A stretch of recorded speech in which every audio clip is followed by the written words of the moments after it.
The great people of MOMO,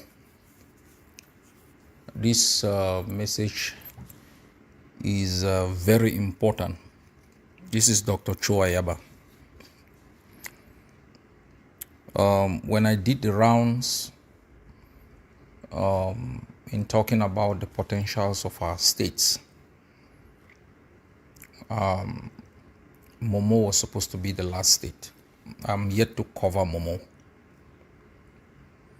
Like I spoke about all the other states, they are not as represented by the occupier nor by our limited knowledge of what potentials there are in these states. Our notion of potential is represented in diamond, in gold, in oil. It is just of recent that we are coming to understand that Singapore makes about $12 billion a year in palm oil. So our country is very rich and we should be proud of where we come from. There is no desert in Amazonia. And even if there was one, Kuwait, Saudi Arabia, and some of the Middle Eastern countries have shown us that in deserts, oases can be created. I am addressing this message to the denizens of MOMO because of the persistence in some individuals and groups of individuals to undermine the spirit of nationalism that has engulfed our country in the last 8 years. And everywhere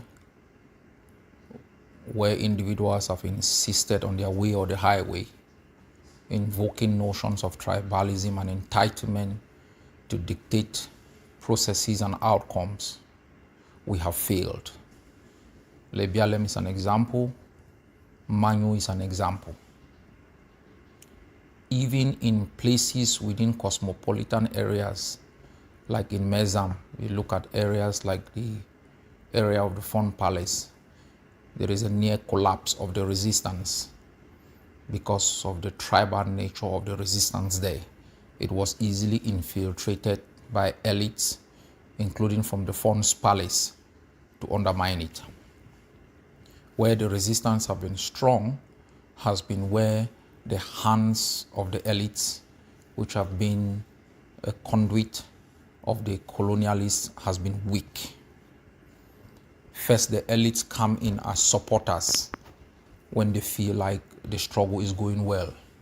They want to make sure that they secure a place in an outcome other than the status quo. They come in as supporters, win the trust of these fighters who do not have maximum understanding of the way infiltration works. They move from being supporters to being agents who provide information to the enemy. So they play on both teams and watch carefully how things are moving. When they feel like the enemy is prevailing, they work to kill our forces. Some do so for their own survival. Some do so as a deliberation to ensure the survival of the occupation. And so nationalism includes tribalism. It means nationalism, for it to be very successful, it must factor in tribal sentiments, tribal realities. It becomes nationalism when a branch of government, let's say the executive or the legislature, working for the interests of making laws, but ensures that the outcome of those laws serves the interests of the country. And so even if you are trying to safeguard your tribe, you know that its survival is for the interests of the national good. So tribalism in itself is not a negative connotation.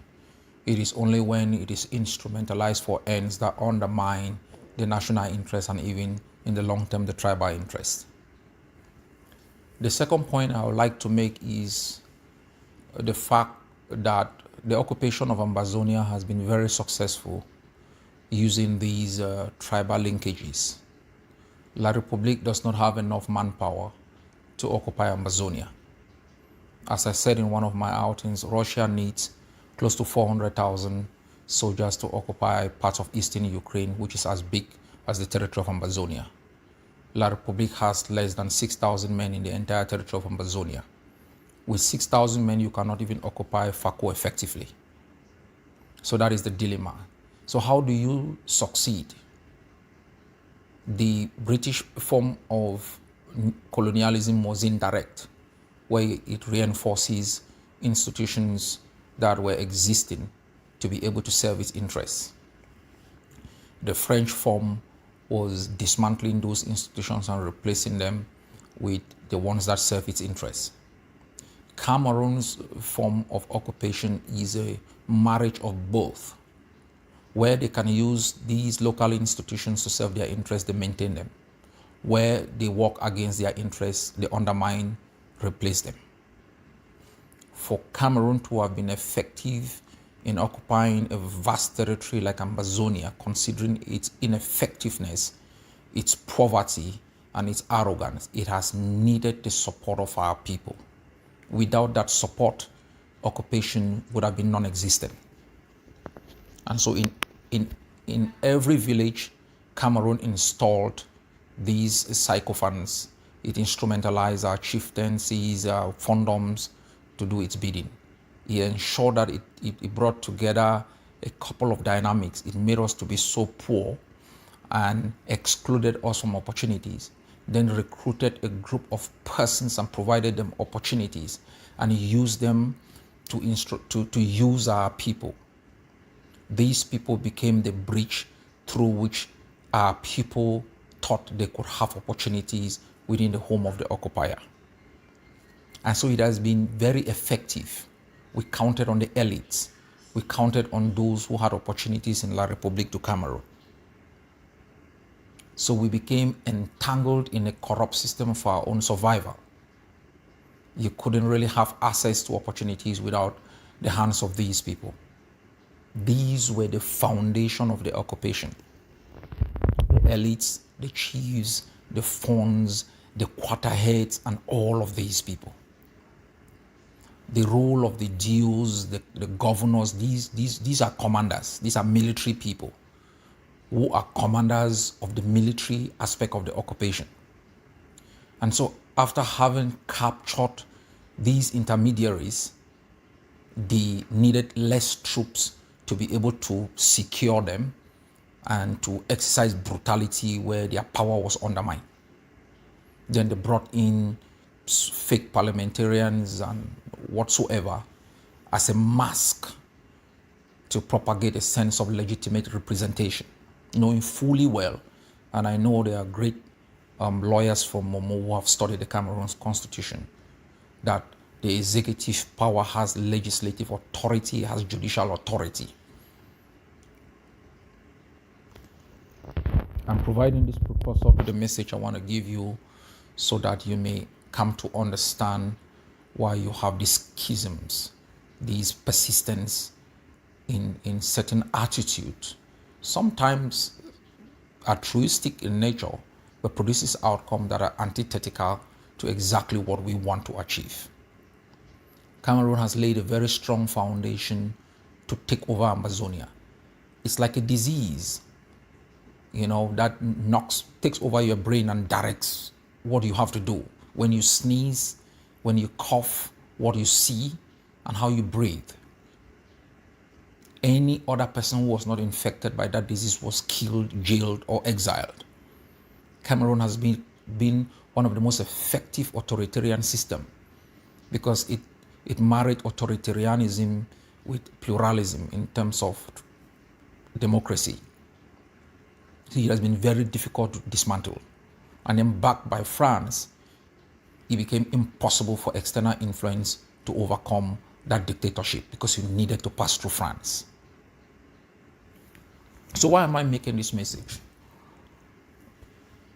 What we have observed in MOMO is what we observe in Lebialem, and to a lesser extent, Manu has not exercised that level of tribalism when it comes to the forces. they have simply been instrumentalized, but you haven't had that persistence in tribal sentiments in Manyu, like we had in Lebialem, or we are having in Momo.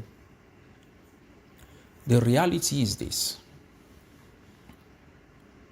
Momo has been the center of our resistance, not by choice, simply by opportunity. One of my first commanders of blessed memory, we don't even know where he is, informed me that he has a friend called General Ivo who was very effective. And I said, I would like to speak to him. He went down, brought General Ivo from Kumba. I spoke to him, got him integrated into the force as the deputy. And this commander of mine, who was family, said to me he would really like General Ivo to be pushed forward. And it happened gradually following the tradition of our movement. Ivo was supposed to operate in Bamenda. They attempted several operations in Bamenda. And one day he said, Pa, I have to go back to Batibo to set up a barrack. I have shared that picture with most of you when they were building that barrack from scratch. That is how he built Momo. The other day my Secretary General of the ADF was talking to me about audios he was listening, how much this guy did to break down the enemy in Ashong, in Batibo, in other places, move into Bechati, took over the gendarmerie camp, moved into Ngi, went to other places within the Menemo area, dismantled the enemy. Once he was sure that he had put the enemy in a place of control, he told me he was moving down, that he cannot sit there and things were just going normally in Meme, where he comes from. He went down to Meme. I sent him into Boya to bring order there and take out this dead male. He came back and built a powerful force in Meme that was based in Mato, then Teke, and other places. He started moving into different parts of Kope, going into Manyu, building barracks. I am not narrating what you haven't seen. A son from Momo was welcome in these places like Jesus entered Jerusalem.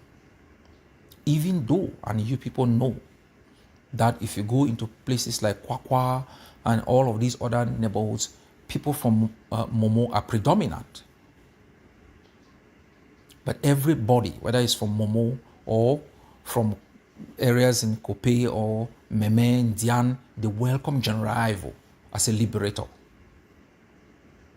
As he was down there, his force in Momo was infiltrated by the IG.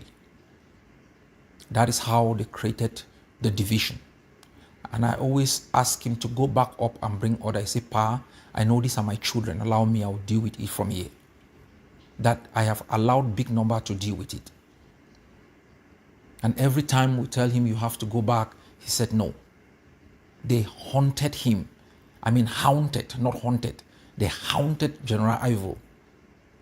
And you could see they setback in his articulations, in everything he was doing. Because when these men of lower level of education engage in what we perceive as an altruistic endeavor, their spirit is lifted through praises, through thanksgiving. But they were attacked ferociously. And our population began to look at them differently. That's how vulnerabilities were identified by the enemy. The spirit of our forces is in the support of our population. That is why, as nationalists, even if you have to eke out a benefit by undermining certain forces, note you would get that benefit at the expense of nationalism in that particular area.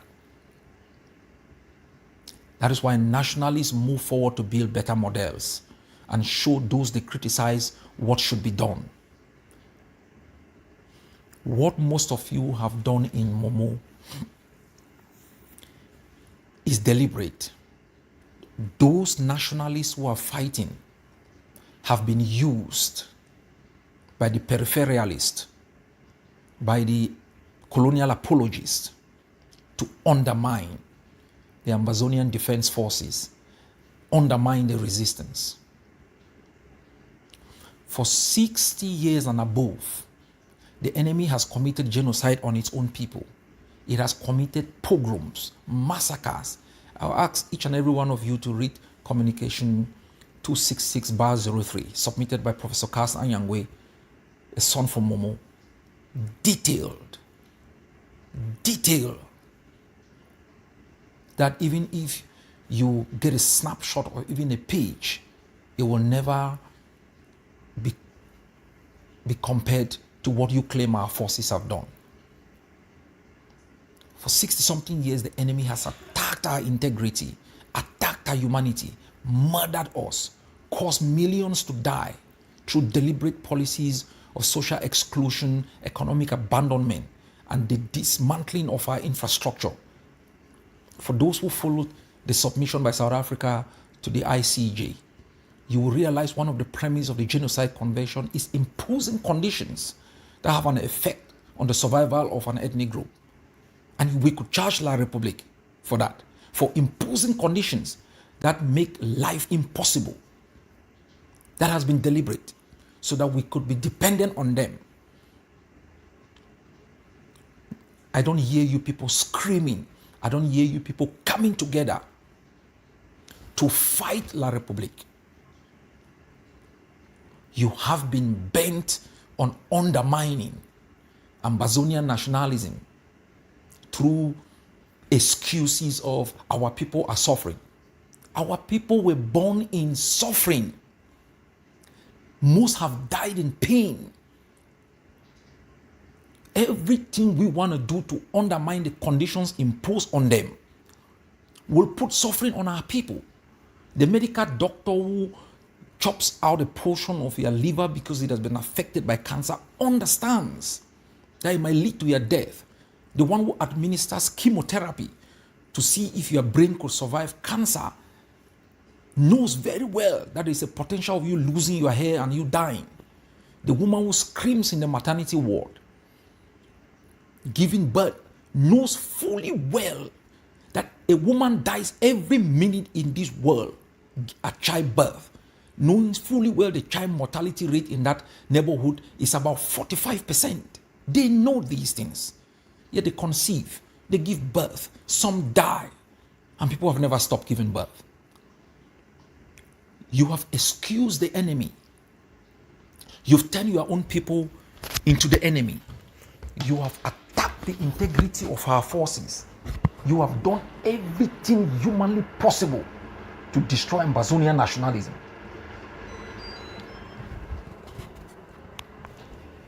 In the vain excuse of our people are suffering, you have not been bold enough to put forward your penchant for power, for glory, for opportunities.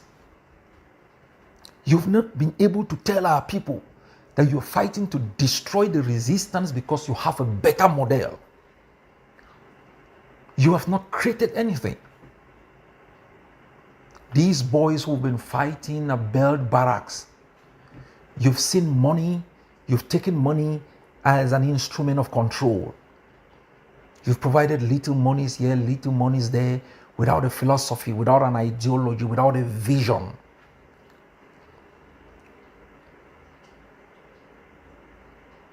You've turned one against the other, and you sit, you smoke cigar, you sip coffee. Every day you are shouting the name of these forces. Are they not children from MOMO? Where is the source of your hate? What is the foundation of your hate? At least, if you hate because you really, really care for our people, it will be seen in what you do. It will be seen in the better models of defense that you provide. It will be seen in the charity that you provide in terms of opportunities for our people, like education, healthcare. If you had put up any hospital and the forces have destroyed it, you would be able to make a claim that we built this hospital, you destroyed it. If you had constructed a road and we pop it up, you would have held that same claim. What is the foundation of your arrogance and your noise?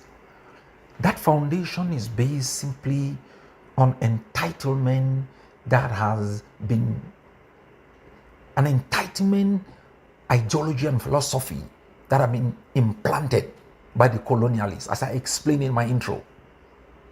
They selected a few of our people and make them so entitled that our success is going to be seen as a betrayal to the enemy. And some of you have allowed yourselves to be instrumentalized to do this. You fought so hard and your own son Ivo has been killed.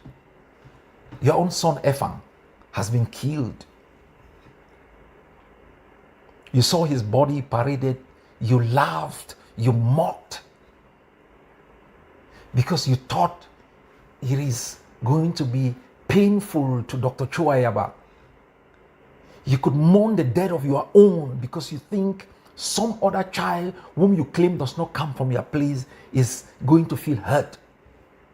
As I said to you people, General Efang was the peacemaker that prevented the other forces from taking a hard posture against you people. In the past days, the forces have called for a lockdown on the Trans-African Highway because of what the enemy did, bringing the body of General Efang and placing at the square of Guzang. I didn't hear you people screaming as a sacrilege to our tradition, to the health of the environment. None of you screamed. You tried to mock us that we should show our power by going to recover the body. You didn't care about the effect of a dead body being exposed in the market square on the health of our people and our children. You didn't care. You were screaming at the top of your voice. You were sipping cigar. You were being happy. We were deliberate. From the time the enemy attacked General Efang, for every misfortune that has fallen the Amazonian Governing Council, we turn it into victory for the Amazonian people. We humiliated the enemy. History will tell you people what we did in the background. That's when you will know. Even when we mourn, we think about an outcome for our people. What you people saw was a facade. We made the enemy sat at the general hospital for weeks with armor cars. Made a fake press release and sent out for us to come and take the body. We compelled them through networks to carry the body over. They kept it there thinking that we will come and carry. We make it possible that would walk with their tails tucked in between their legs to go get the body of the general, and they did it. What has closed Guzang and Batibo is not a lockdown. I just have the courtesy to explain this because you tell your own lies until you start believing in your own lies. I don't know how it works for all of you, but I have a space in my house where I do speeches. And when I walk in there, my children, my wife, they know I'm going in there to make a speech. And they listen. My kids go on YouTube to listen to me. And they know when I'm telling the truth. And they know I'm telling the truth. And if I walk from my office into my living room, I should be able to look into the eyes of my family as a man that I spoke the truth. I don't know how you do it. I don't know when you tell these lies on audio, where you keep your manhood, where you keep your authenticity. Our people are scared. Our forces have instructed our people to go out. They are scared because they know it's a sacrilege to have placed the body of one of theirs at a square. You've been out screaming about we have put a lockdown for a month on the people of Mogamo and MOMO. No, there's no lockdown. We have even instructed the people that even on Mondays, if a woman is giving birth, if there is a critically ill patient, a bike should come in and pick up that patient to the hospital. A car should be able to be used to pick up that woman. Those are the permissions that we give even when we think violations of our laws of liberation should be, have consequences. You don't speak of this. You're manipulating. You are intoxicating. You are telling lies for a day of fame. General Efang has fallen. What have you gained? You've been trying to instrumentalize some of the other pockets of forces under Mighty. This is what you have to know. Our power in MOMO is not because of the number of men that we have. It's because of the foundation on which the men we have stand. It's because of the ideological rigidity within which they function. It's because of their strong belief, and you could hear it in the way they speak. You heard it from General Ivo. These are not highly educated guys. You hear it from General Efang. You're hearing it now from General Sumanguru. You could hear it from General Popo. All the men who speak on the foundation of truth and a strong belief in the outcome of freedom. You can feel it. I've taken the time to address this to the people of MOMO for you to know. If history is anything to go by, MOMO has been a blessing and MOMO has been a curse. The majority of the denizens from MOMO, very enterprising, hardworking, they've developed places across Amazonia. But they have been attacked from the top by a few beneficiaries and crumb eaters who think their success in serving the enemy must be to hijack the people's journey and redirect it into a place of servitude. This is the wrong generation. This is the wrong generation. For 7 years, men and women from the undergrowth who had nothing have showed you people that they are able to expel all chiefs and fawns. They are able to make so-called parliamentarians redundant. All the noisemakers called elites are vanished. That is the power not born out of weapons, but conviction. If the past 7 years has not taught you people anything, the next 20 will not teach you people anything. You will never undermine MOMO. Never. The regime in MOMO has changed. You've killed the peacemaker. For those who come in peace, there will be hugs and embrace. For those who think we can work together to liberate MOMO, we will sit on the table and talk.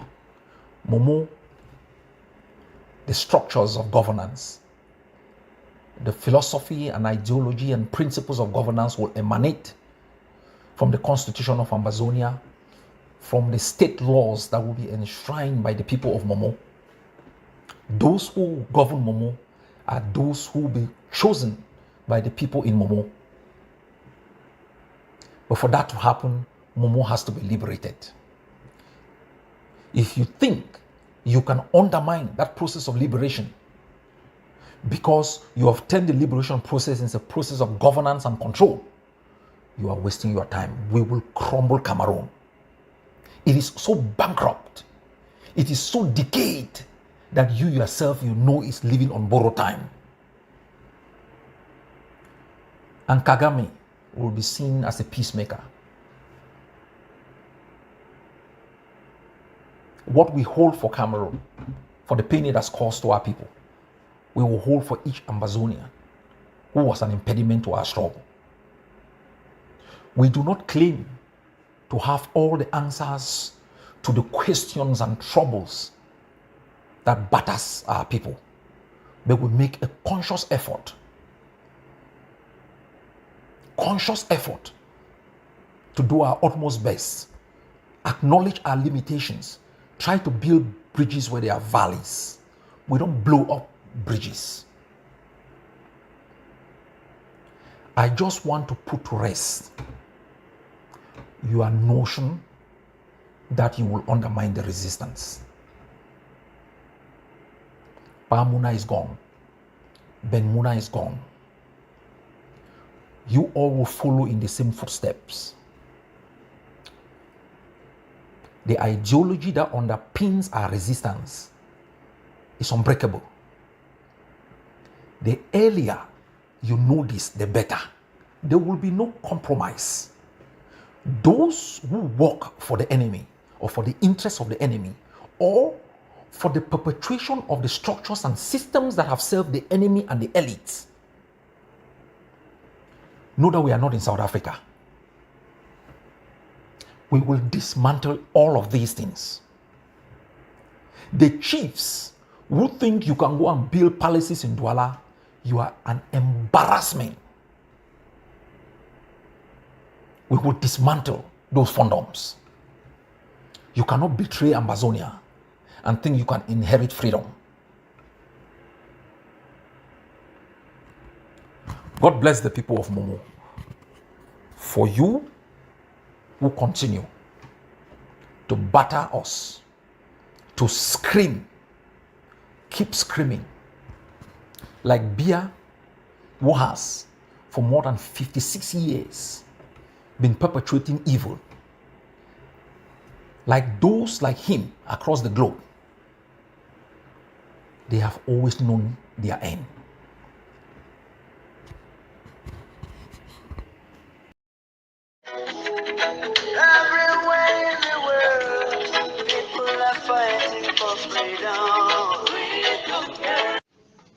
Yes, Ambazonian people, una good afternoon, a good evening. Today, when at the 7th of March 2024, I want to tell the people of Muramo area and Momo in general that the only authority inside Momo is the Ambazonian Defense Forces. And the enemy they be say when they go kill one mommy them, they kill our papa them, they kill our pikin them, they go win the war. But they never succeed. I want make them me they understand say, me they know say, person way they don't kill them. They don't kill na a peacemaker. When a person way he be ready for make peace, he be ready for negotiate, he be ready. Una don't kill a peacemaker. And I want tell una, the way he picking them, we are war makers. And we no go talk, we no go listen. And we go fight to the last man standing. We go fight to death. Even when we die for inside our country, we die as heroes. We no go die as betrayers. And at the send this message, I want warn the colonial Jew, the Dio of Batibo, never you ever pick your phone, call me again. And me you know say then are inside war, gun by gun, trigger for trigger, bomb by bombs. True, when I leave Walan, Ambazunia, and me all man me know say when we pass order, everybody must follow. And when they pass order, you listen. We go arrest you. And we don't make up our mind there. Even at death or alive, Ambazonia must be free. They don't kill so many people. Burn houses, burn villages, carry plenty people there. Go for inside prison. And we never surrender. And we never stop for fight. And we no go stop for fight. And the colonial Jew, now a traitor, and all your commanders are traitors. And they will expose una one day for public square.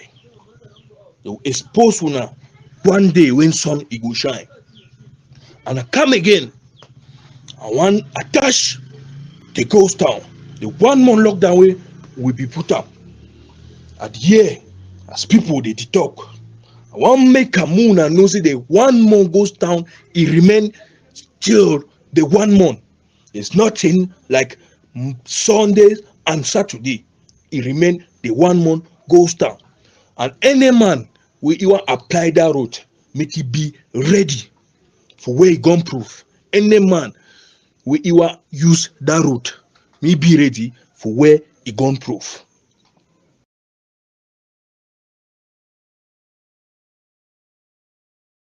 The only answer I'm in the Imberi. I think say the only answer we figure for Imbeli, Matthias, Dr. where Matthias. they call him say now Uban for Matthias Ngwa. I would tell you say you big and fat like idiotic. People the way they will take you put them for this Amazonian thing. They will live to regret. They will regret. Answer where I fit tell you. Now this video where Chris Ano, Ian Tato be release am. Say you be fool. Imbeli you be fool. You be picking way. I be pick you for street. Wash and you clean. Give am for my in-law Matthias Ngwa. He married him. You walk on up, became the make noise. Sat on a bed in a school. You never ever sit down for classroom. You just walk out the comb and down. Anyhow. When we were No say that God way you pray. No fit ever go above your roof or for doing anything. Fumble up and down. Say money will be give. Say me they buy weapon for fight. And I take the money chop am. Then the worker the make noise the corporate money. You be on the cry sometimes say commando. Say they don't give you money, you take and go Nigeria, go chop am. Now things they don't turn around, you dey accuse me. You be fool. As tall as an idiot. You tall like idiot. You dey make all the noise so because as you dey talk, I just dey shit down quiet. If you say I no get mouth, now because say I no be fool like you. Also, You dey hear me? you You shit down for day. They count money, give you. convert my dollars into Small money they give you. Where if you announce and we see if you just dey confused, you call big amount because you don't know how to convert money. what third, You be fool. and that third You don't craze. for name You be fool. You be craze. Nothing that will worry you. If you be no say Mbandam Joseph na your senior brother, as you be Mogamo Pikin, they for live to give me respect. You know for the call me anyhow because of the thing they were around do for this struggle. Ademi so I know the insult person, I know if it curse person. Because if I open my mouth, I curse you. But Lord will follow you all your life. That house where you go shit down for day with your husband and me, I put you for day. Why you talk? You know if you ask yourself, say why your husband not the talk? If you say you be some powerful woman, the most powerful woman for the life, I will send you this video with the message. Make people they hear for determine whether you be over some strong woman. Plenty. Why be saying only your voice to come off from Mogamo? Let's say you be the most powerful Mogamo woman. You not get no sense. You get empty brains. You always talk your things before you think. If you open that your mouth again, I will respond to you. Number two, you talk about power tussle. This is not about power tussle. Chris Ano is not looking forward to becoming the president of Amazonia. Number two, you talk about power tussle. This is not about power tussle. Chris Ano is not looking forward to becoming the president of Amazonia.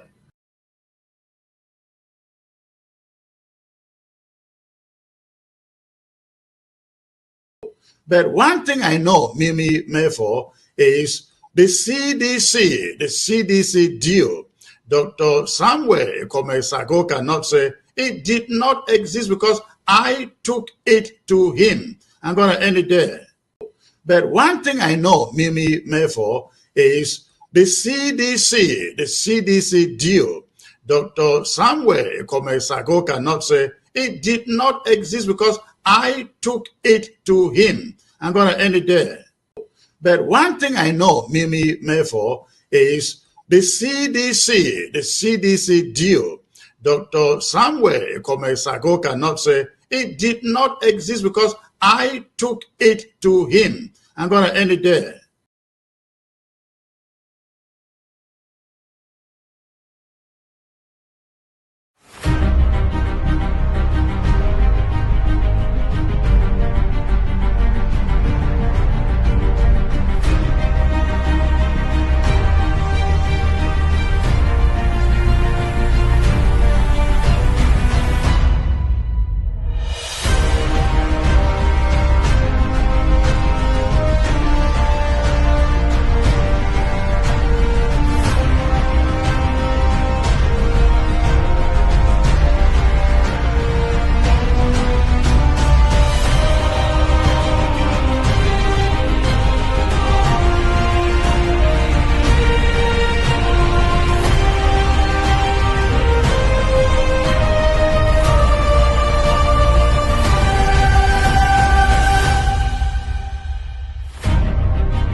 Welcome to ACN.